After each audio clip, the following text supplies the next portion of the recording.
Após impasses, Conselho de Segurança da ONU aprova resolução focada em civis.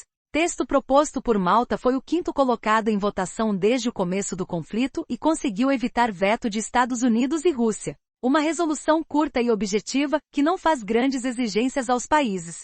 É assim que a diplomacia avalia o texto proposto por Malta e aprovado no Conselho de Segurança nesta quarta-feira, 15, que conseguiu o apoio de 12 dos 15 países membros do órgão, e apenas 3 abstenções, de Estados Unidos, Rússia e Reino Unido. O texto pedindo por pausas humanitárias estendidas e pela proteção de civis, principalmente crianças, não toca em pontos que já foram motivo de discórdia entre os integrantes permanentes, e portanto com poder de veto do Conselho, como um cessar-fogo e a condenação dos atos do Hamas ou de Israel.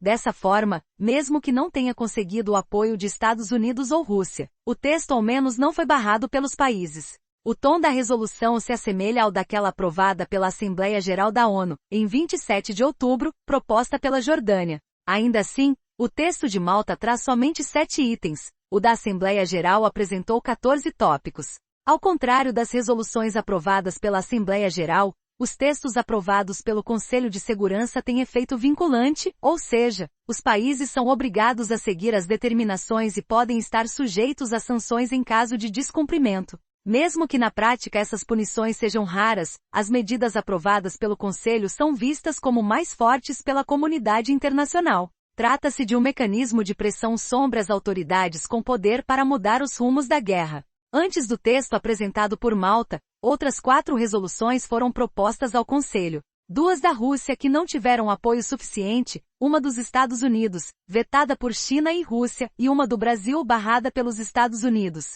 À época, a embaixadora norte-americana na ONU, Linda Thomas-Greenfield, justificou o veto ao texto do Brasil pela ausência da menção ao direito de autodefesa de Israel. Esse direito também não foi citado na resolução aprovada nesta quarta-feira. Mas depois de 2 meses de guerra e incontáveis imagens de horror, com apelos cada vez maiores de várias partes do mundo pela proteção dos civis, os Estados Unidos não se opuseram ao novo texto, apenas se abstiveram, não impedindo sua aprovação. Conforme o conflito avança, mudam também as demandas da população. E a atenção a questões humanitárias, cada vez mais presente no discurso das lideranças, inclusive americanas, são um reflexo disso.